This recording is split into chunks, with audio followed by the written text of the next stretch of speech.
The Earth is more unstable now. It wobbles more than it used to. The atmosphere is speeding up and the Earth is slowing down. The Earth's core is getting hotter. The magnetic north is changing. The sun is more active and older than we once thought. Everything is more unpredictable, and humans seem always willing to push things to the limit.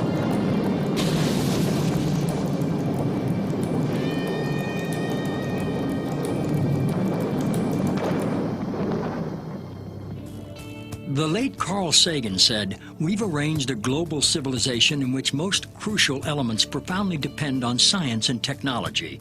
We've also arranged things so that almost no one understands science or technology. We might get away with it for a while, but sooner or later, this combustible mixture of ignorance and power is going to blow up in our faces." Imagine the Earth's atmosphere, also known as the ionosphere, as a thick soap bubble. It is a membrane, a natural electrically charged shield around the Earth, protecting all life from deadly solar radiation. We have to have the atmosphere for survival. I don't think we should do anything to damage it. Without the ionosphere, I'd be fried, you'd be fried, all life on Earth would be fried. In 1912, Nikola Tesla, a visionary genius, saw ways to tame the sky, to make the atmosphere glow. He developed alternating current, high-frequency radio technology, and free energy. He experimented with both high and low frequencies and electromagnetic waves. He envisioned altering the weather and creating shields around the Earth to protect us from missiles, and he claimed he knew how to split the Earth in two. In 1985, Bernard Eastlund applied for patents that could make some of these ideas real. Many claim that these patents have become the blueprint for H.A.A.R.P, High-Frequency Active Auroral Research Program.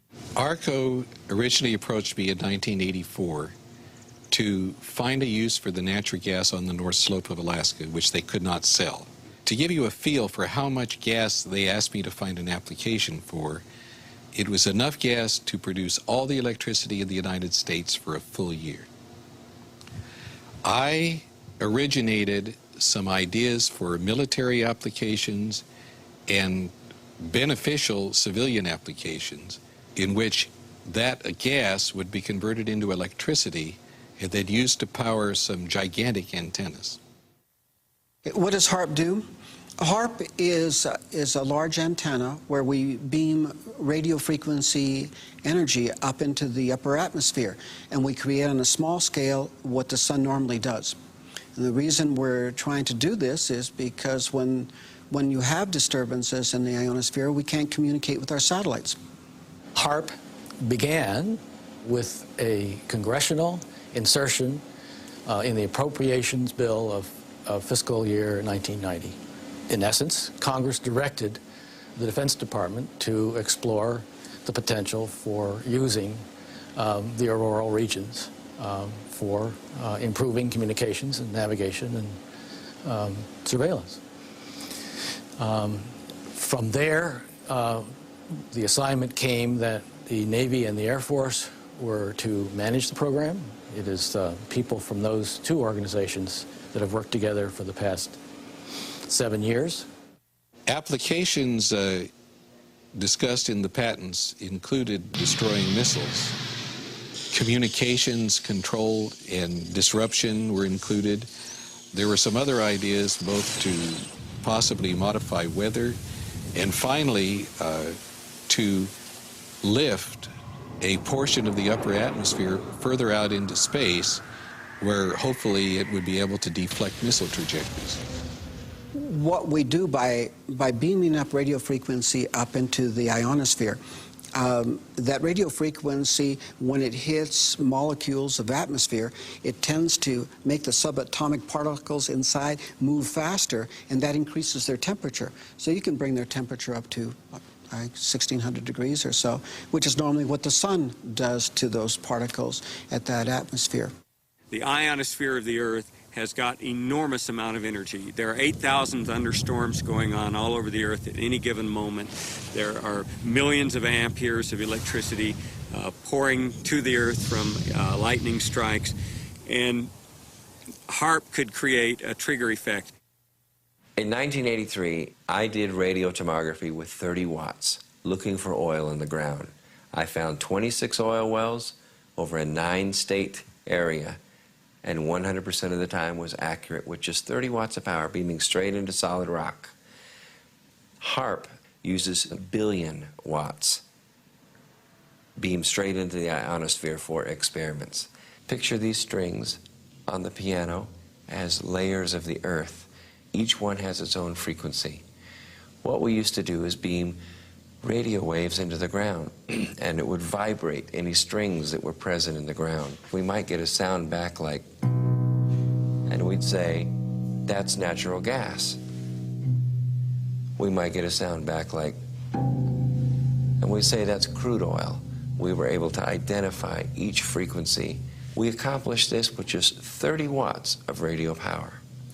If you do this with 1 billion watts, the vibrations are so violent that the entire piano would shake. In fact, the whole house would shake. In fact, the vibrations could be so severe underground that could even cause an earthquake. While we feel that H.A.A.R.P is a unique facility, it's not the only one like it in the world. H.A.A.R.P has some capabilities that we feel are better than some of the others. You can change the frequencies. You can shift the beam so that you can move it from one part of the ionosphere to another, and it has quite a bit more power than some of the other facilities throughout the world that are doing the same kinds of research. I chose what's called a phased array antenna for the patents because it can be aimed. Picture holding your microwave oven in your hands with the door open. Then you can move it around and send those microwaves different directions. And for these applications where I wanted precise control of where the power was, I felt that was the best type of antenna to use. And that is the kind that H.A.A.R.P has built. What we can do with an antenna is change the portion of the sky into which we insert the energy. H.A.A.R.P can create some of the effects that the sun creates that are similar to the aurora borealis. H.A.A.R.P can paint designs in the sky, if you will. You know, it can take the beam and move it in any pattern that the scientist who's doing an experiment might want to do. What I'm holding in my hands is an electrodeless lamp. In it, I have a low atmosphere gas, somewhat similar to the atmosphere above the Earth. I'm now going to put this in the microwave oven, which will irradiate it with about 1 watt per square centimeter. You know, you put 1 watt out and you've got the fields necessary to break down the air, or whatever happens. And you see all of the motion of the plasma. That's typical of what will happen at high altitude, where the ionosphere gets irradiated with these big beams. That was 1 watt per centimeter. H.A.A.R.P focuses 3.6 million watts and squeezes it into a billion-watt or gigawatt beam. We're squeezing the megawatts into a narrow beam. Then in a very tiny area, you can create what's it called, an effective gigawatt. Is H.A.A.R.P safe? Yes, H.A.A.R.P is safe. The Earth is a web of interconnections. How do we know what we're doing when we blast the upper atmosphere with a huge amount of energy? It takes a tiny, tiny amount of energy to release a huge amount of energy. It's the same as a bullet, for example. If you have the primer on the back of a bullet, and that primer releases a tiny amount of energy, but it triggers the larger power in the bullet itself. And H.A.A.R.P is playing with the energy system of the Earth. In the H.A.A.R.P program, we have, I believe right now, 18 different colleges and universities that are working the program with us. University scientists are interested because they're studying science, and this is a major effect on the Earth, and so they want to know more about what it is and what it does. H.A.A.R.P has no effect on the Earth. H.A.A.R.P began in the 1980s, and we were just beginning to learn about chaos theory, how a tiny stimulus can change the dynamics of a living system like the human body or the whole living Earth. I don't think the people who developed H.A.A.R.P were even aware of that science or its impact in the life sciences. Today, our knowledge is much bigger about how tiny effects can drastically shift the health or well-being of a living thing. It is possible with a big beam to take a part of that upper atmosphere and push it out further.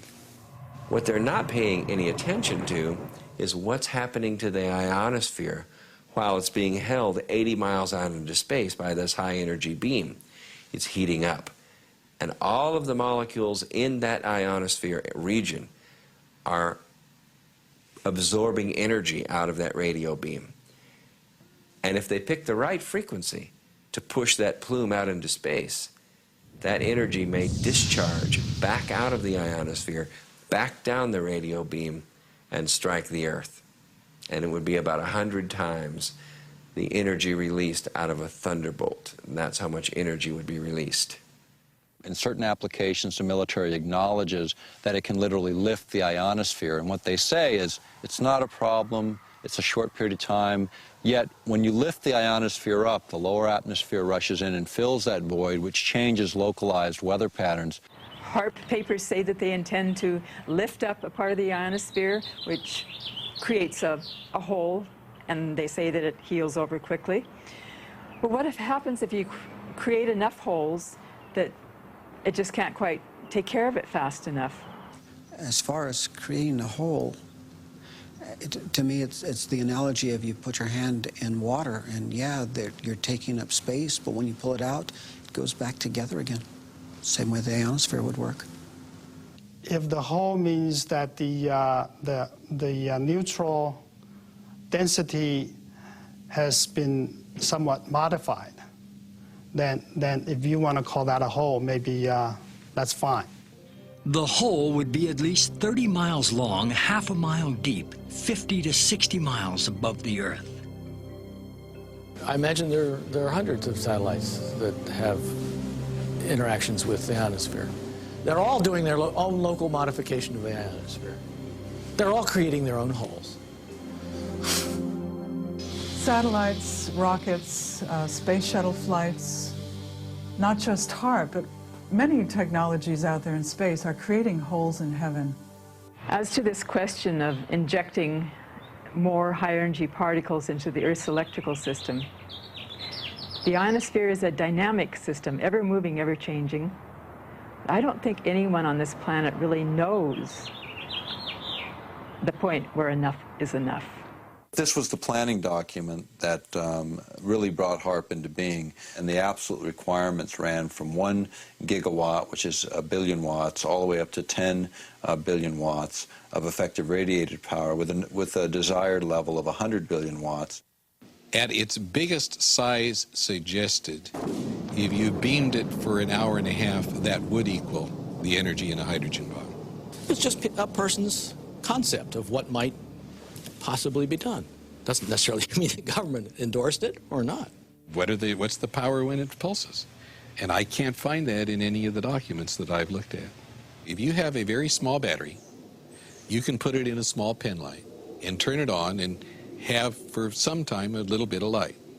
You can take the exactly same battery and put it in your camera, and when you flash that camera, the light will blind you. The nature of radar and these electromagnetic supplies is they can usually be pulsed. So one very good question for people to ask is, what is the peak power of that antenna when it pulses at its full capability? Pulsing it doesn't matter. To make it bigger, all they'd have to do is add additional elements. In fact, the request for proposal specified a design that could be added onto. The first module is what's called a developmental prototype, and that's 48 antennas in a 6x8 array. What you're looking at is the H.A.A.R.P site in Alaska, or at least about 1/5 of the H.A.A.R.P site. When this is completed, you'll see about 180 of these poles.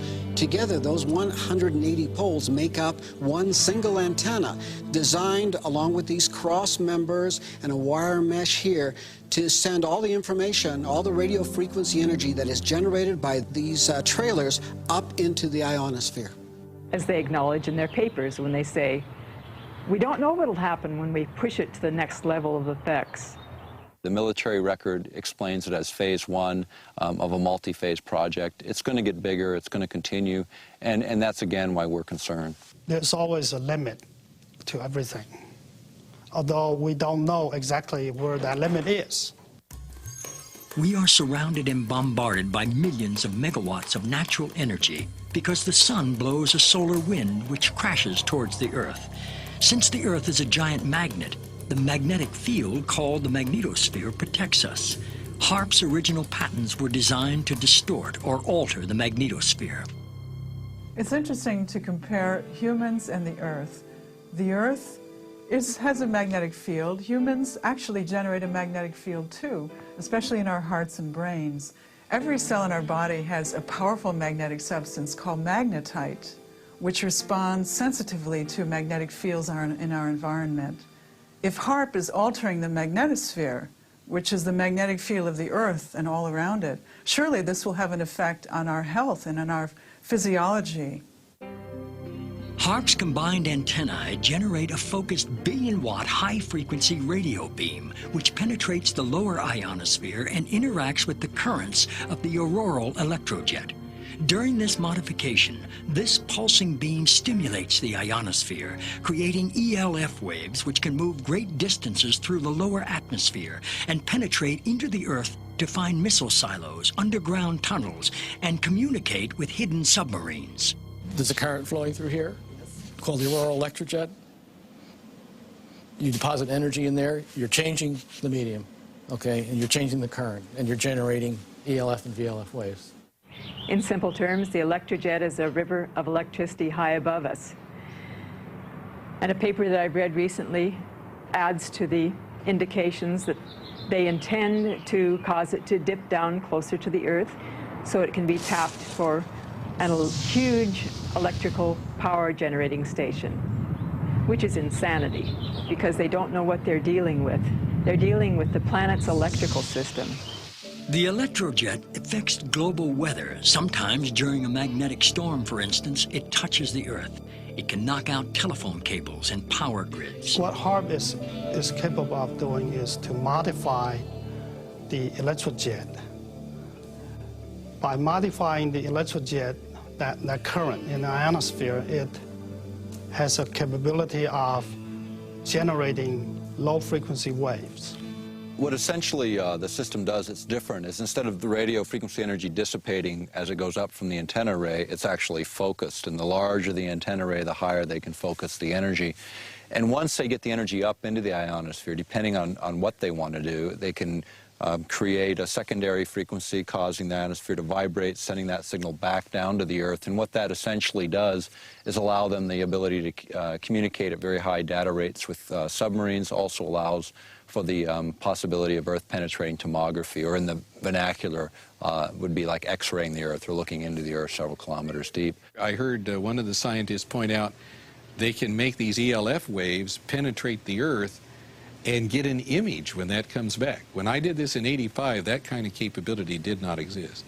We, in fact, are doing experiments, or plan to do experiments, to see if we can detect tunnels underground.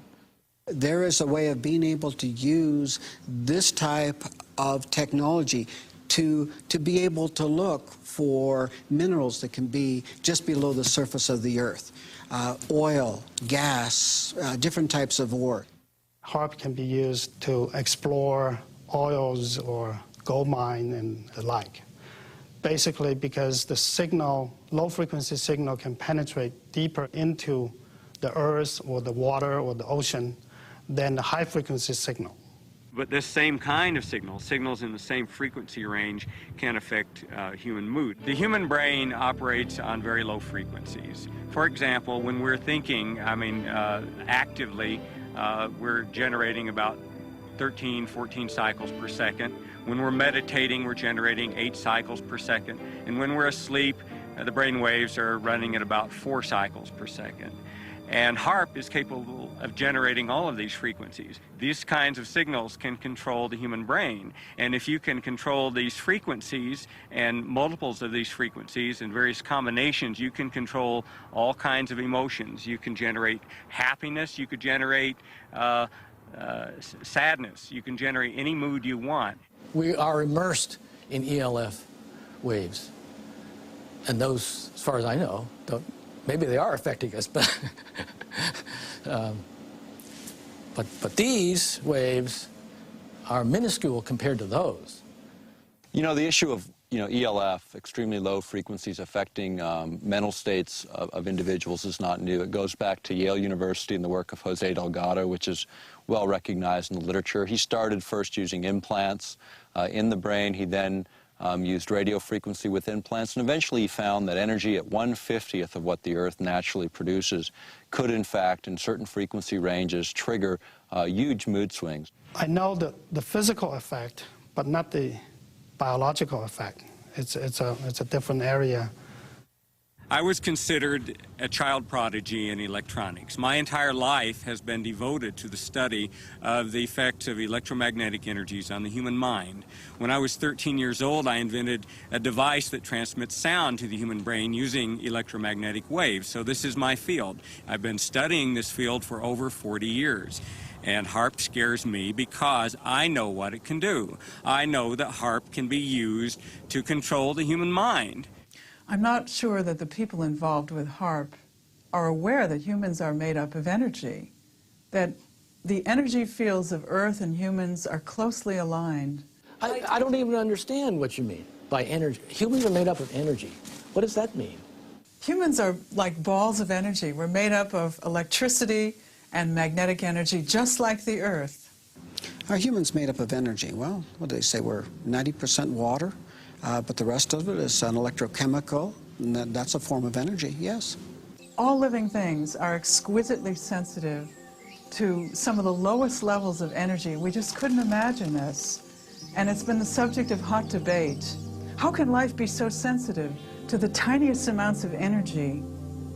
But because this is how we are bioregulated, by virtue of tiny energy transactions within our body and also coming from the Earth, this is indeed the case. There are many different electromagnetic projects and technologies out there that are affecting our health today.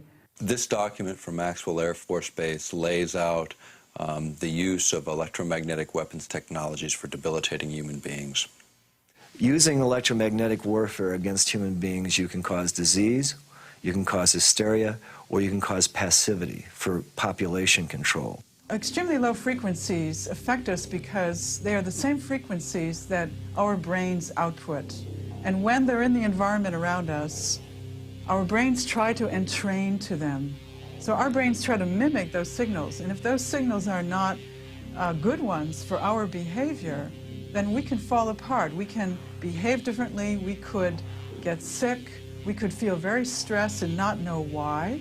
Once in a while when you have a power outage, most people can identify the fact that they have a release of tension. The minute the electricity goes out, they feel an inner relaxation, a tension release, and when the power goes back on, the tension returns. So this is something that most of us can feel. Everyone has a certain sensitivity to electromagnetic waves. It's just that some people are more sensitive than others. The symptoms that I discovered in my research caused by electromagnetic frequencies are anxiety, depression, diarrhea, dizziness, extreme fatigue, headaches, lightheadedness, mood swings, nausea, nighttime increase in urination, pulse rate, a sudden increase, shortness of breath, tingling, prickling feeling of the skin, vertigo, nosebleeds, blood pressure increase, and body tremors. You can also cause cancer.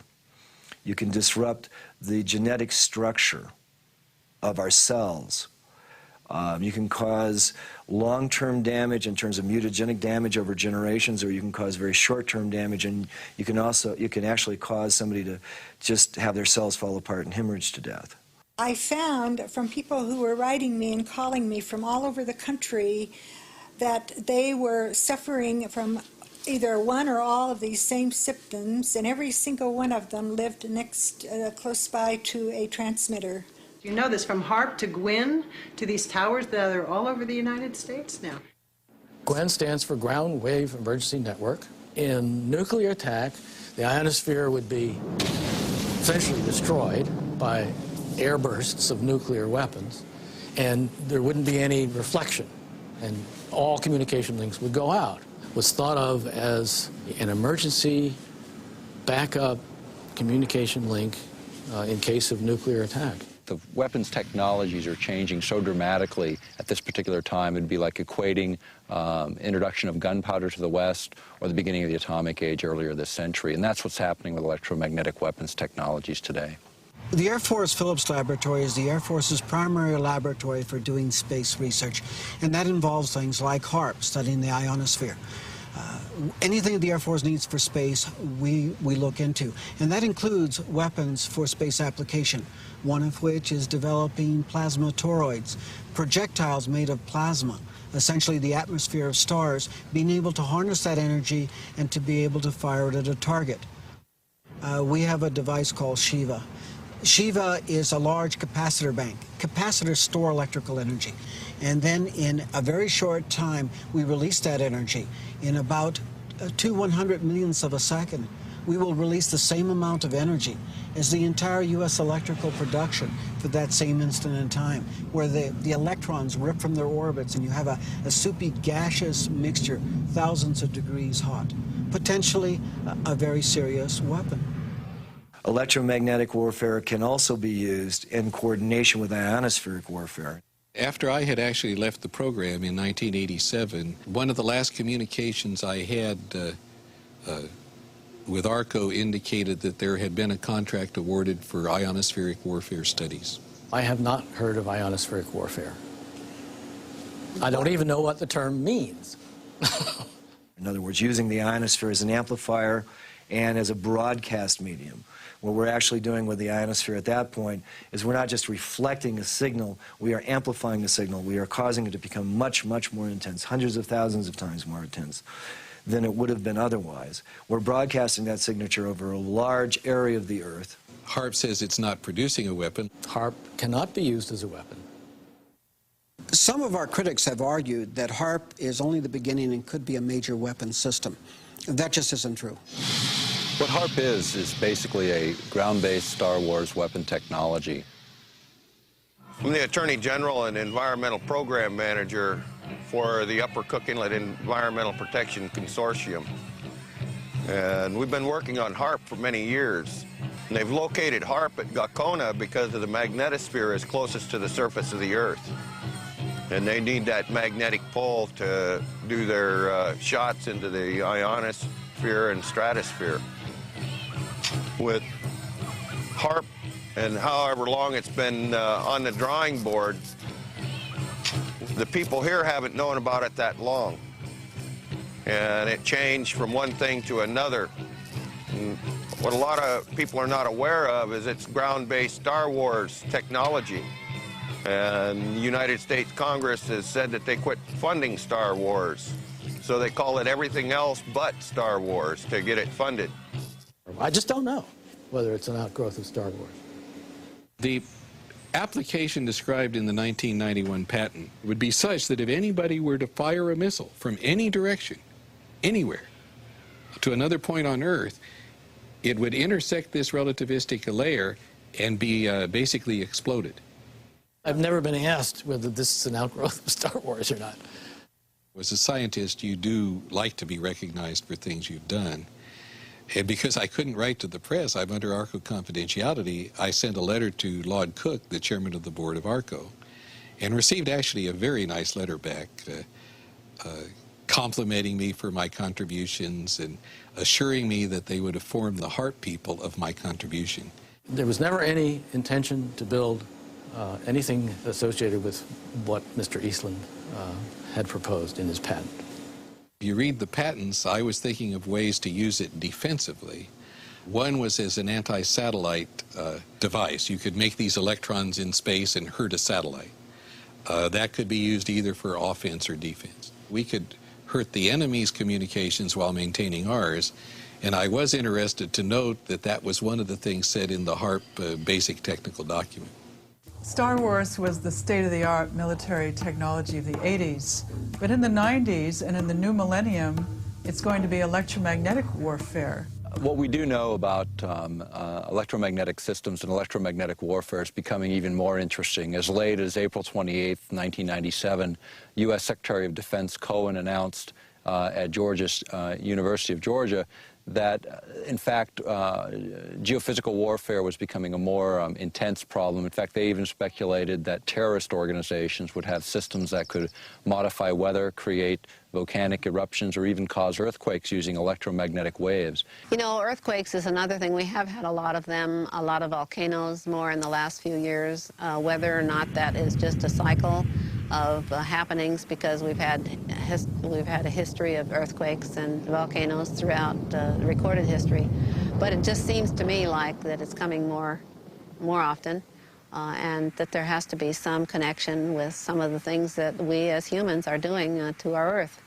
The issue of earthquakes has been, looked at by other specialists, even going back to the work of J.F. Gordon MacDonald when he was at UCLA in the late 60s. He was also a science advisor. Lyndon Johnson is a specialist in geophysical warfare. He asserted then if you could ever get enough energy in at just the right frequency and just the right waveform, you could in fact trigger these kinds of events. And I think that's exactly what the Secretary of Defense, Cohen, was saying just a few days ago, was it's this idea that now terrorists may possess this kind of technology. It's obvious. I mean, if we're concerned that terrorists have it, we certainly do. Back in 1912, Nikola Tesla said it was possible to split the planet by combining the correct vibrations with the resonance of the planet itself. The idea of affecting weather for many people, it gets to the point where you say, well, can that even be real? And when you go back in time, even to 1976, the United States, along with over 60 other countries, signed an accord where we agreed to not use weather manipulation as a weapon of war. This is before biological and chemical treaties, before many of the nuclear disarmament treaties. And yet, that was such a big threat in '76. Has the science progressed? Certainly. We're in this sea of energy. We're in a sea of gases. We're in a sea of particles that are charged. And they're moving constantly, just like a current in the ocean, just like the wind in the atmosphere. This current forms. And you draw and you attract these particles. Well, Wilhelm Reich attracted these particles. He pointed it at the sky and he said, you want clouds to be built there? You got a drought? He would point the device at that place and clouds would form there. In the 40s, there was interest in weather modification. That by the 50s, there was actual experimentation in that area. By the 1960s, that area had advanced substantially. Well, there have been programs with the salting cloud, salting things with silver iodide, and there's been some experiments where people from airplanes threw chaff out, the little pieces of metal, and tried to get those to absorb power. We have done such damage to the thermal balance, to the hydrologic balance of this planet at this point. We are seeing more and more disasters. You have to watch the news. You have to notice these things. You can't just take Prozac and forget about it, and the next day you see the whole Ohio River Valley was just flooded. Billions of dollars of damage. Thousands and thousands, tens of thousands of people left without homes. And they actually say that they can make weather. Well, tell me, have you noticed any good weather here lately? The thing that people don't take into account is we are changing the entire density of our atmosphere, the viscosity of the atmosphere's ability to flow and be fluid, to be freely flowing. We're changing that. Today we have a number of technologies, not just HAARP, but satellites and other ionosphere heaters placed in strategic locations all over the world that can create the disruptions in lightning. Here's a paper that was recently unearthed that talks about creating what's called a highly ionized column up through the atmosphere. It might trigger lightning if lightning was ready to occur, and suddenly this conductor was thrust in the middle of, into the situation, then yeah, it could. If you beam this radio wave into the ionosphere and you continually charge it up, not only are you sending energy into the ionosphere, but you're providing a path for energy to come back down out of the ionosphere. In other words, they can create a massive discharge of lightning, bigger than anything we've ever seen on this planet. And if you aim the beam at the down, and it happens to be in a region where there's a lot of charge, you can initiate a discharge in that area, perhaps. Once a solar tap is formed and the ionosphere actually discharges, The electrons and energy will come from all over the ionosphere to that one point, and it will strike the ground in a bolt that is 100 times greater than any lightning bolt imaginable. And it will not just strike one time. It will strike 30 to 40 times a second until there are not any longer electrons or energy to flow from the ionosphere through that tap to ground. But when it strikes the ground, it will vaporize the ground, the water, or whatever it happens to hit, kind of like 3 or 4 Mount St. Helens volcanoes going off each second that bolt discharges. Now, admittedly, that's kind of far-fetched, but whenever you're doing experimentation and you're taking risks with large amounts of energy, you must responsibly look at the worst-case scenario, and that could be the worst-case scenario. Well, you know, everyone has to remember that the Earth is a living organism, a lot of living organisms, and things change. To not change is dead. And I believe that we are all electrically connected, and so when you start playing around with electricity, you're going to affect everything. And so I think we need to be very careful as to what we do, especially affecting humans, animals, and other life forms. Well, animals and birds are incredibly sensitive to electromagnetic energies. HAARP will not affect animals or birds. That's in the environmental impact statement. What I've heard about HAARP is that it can punch a hole through the atmosphere if they wanted to, and that it could disturb the migratory bird pattern. It'll mess with, like, traditional village life who depend on the birds for their food and everything. They shouldn't even build the machine if they don't know what it can do, because what if they just totally destroy the Earth with this HAARP machine? What are they going to think then? I think the biggest thing that scares me is that they don't know what they're doing. They're just trying it out. We don't know the results, and that's why we experiment. When people say they've never done this before, there's a lot of experiments that haven't been done. That doesn't mean we should get up and do them. I mean, none of us have put a gun to our head just to see what would happen either. Every scientific experiment involves surprises of that sort, and some of them very much alter what the purposes had been at the outset. I don't think it needs examples because it's such a commonplace phenomenon. That ghostly shading on the bridge walk is the only remaining evidence of what was once a man. The bomb blast consumed his body entirely, but cast his imprint on the stones where he stood to meet his fate. The bomb will not start a chain reaction in the water, converting it all to gas and letting all the ships on all the oceans drop down to the bottom. It will not blow out the bottom of the sea and let all the water run down the hole. It will not destroy gravity. I am not an atomic playboy. Will you tell them that the United States government now wants to turn this great destructive force into something good for mankind, and that this experiments here at Bikini are the first step in that direction? We attended at Bikini the Mike shot, which was the first fusion bomb. And the manufacturers of the bomb thought it would be about 7 megatons equivalent of explosive power. It turned out to be 15.4 megatons of explosive power.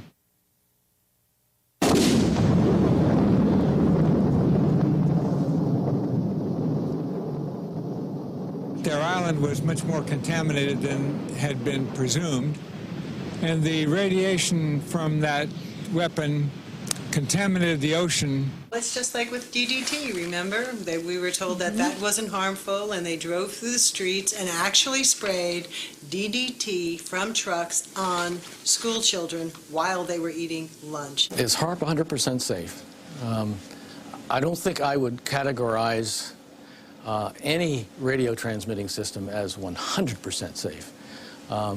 We have made it as safe as we can. We have followed all the standards that are applicable. There are no standards because we have no intimate knowledge of how Earth and life work together. Many times we've experimented on various different things and then it didn't turn out the way we expected it to. It can get as big as what's been determined to be safe in the environmental impact statement. It can't go any bigger than that. The environmental impact statement was funded by the Air Force and the Navy, the people that are running the program.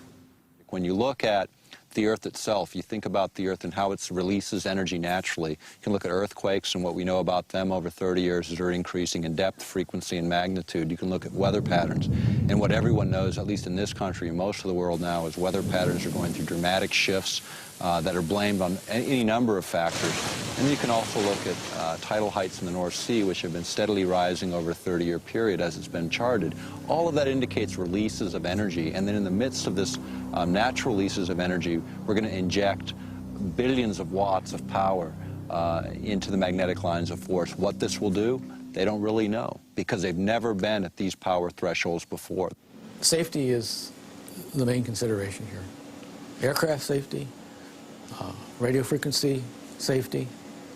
The environmental impact statement is the governing document, and anybody that has an environmental concern that we have not addressed in this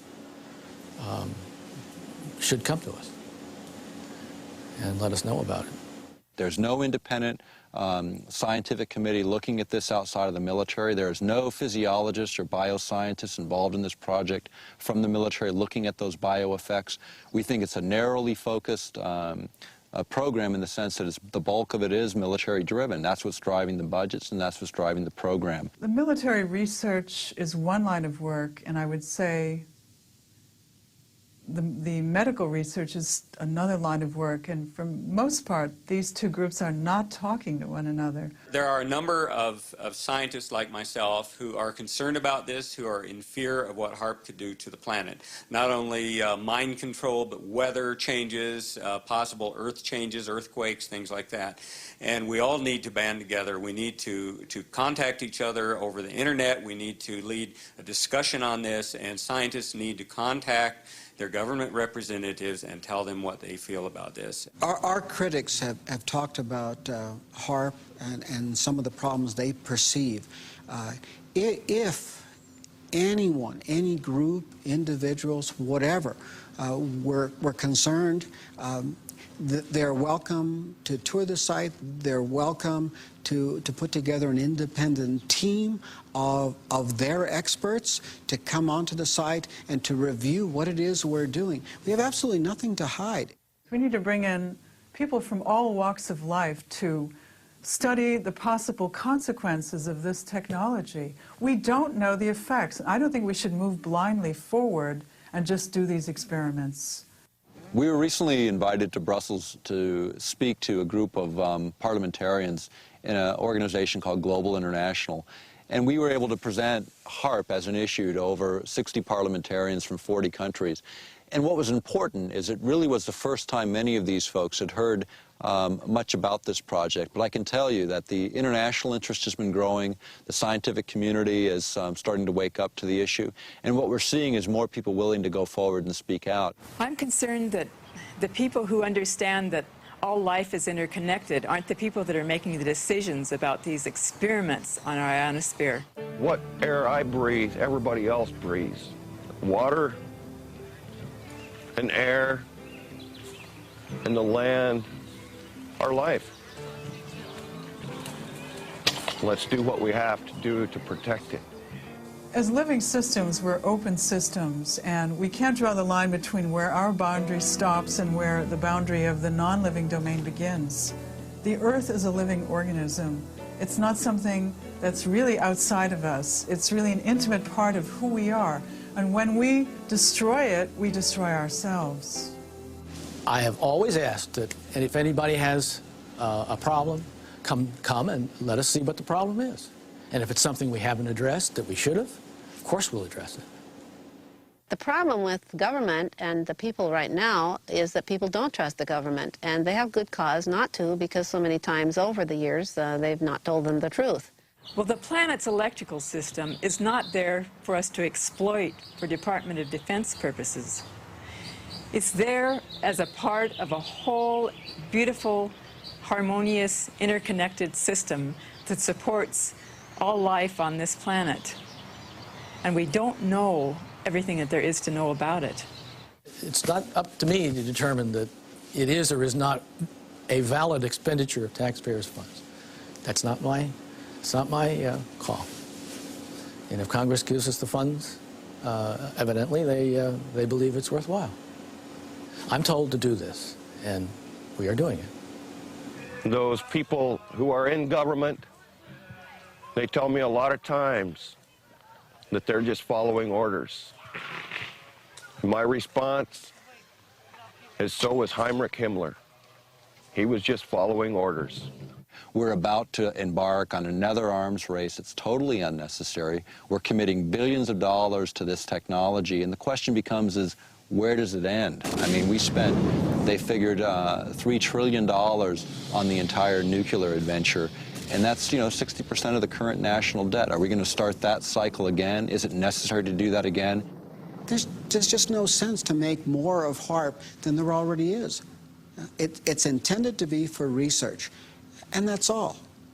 So even though HAARP is small today, every major weapons program was small in its infancy. It's just we usually don't find out about them till 50 years later. In this case, we're finding out at the beginning phase, and this is a time for people to take and pay attention and look at this technology and determine, is this really a direction we want to go, and is it really necessary right now? HAARP is not a threat, it's a benefit. We also know that there are other very specific frequencies which are different from the war games frequencies, which can enhance healing, which can accelerate natural healing in our bodies, which can alleviate our mood disorders, which can help us get over depression, anxiety, and sleeplessness. The military has very different plans and asks different questions looking at the same system than the scientist who's interested in medical issues or healing the planet. It may not be that the Earth will die, but we will not be able to sustain human life on this planet if we continue to add one element of destabilizing technology after another. If we do not stand up for what we believe in, for the children, we're not doing our job. Perhaps true wisdom lies in knowing our limitations and that even the laws of nature are uncertain. In view of these technologies, we're left to wonder, do these experiments jeopardize our long-term survival?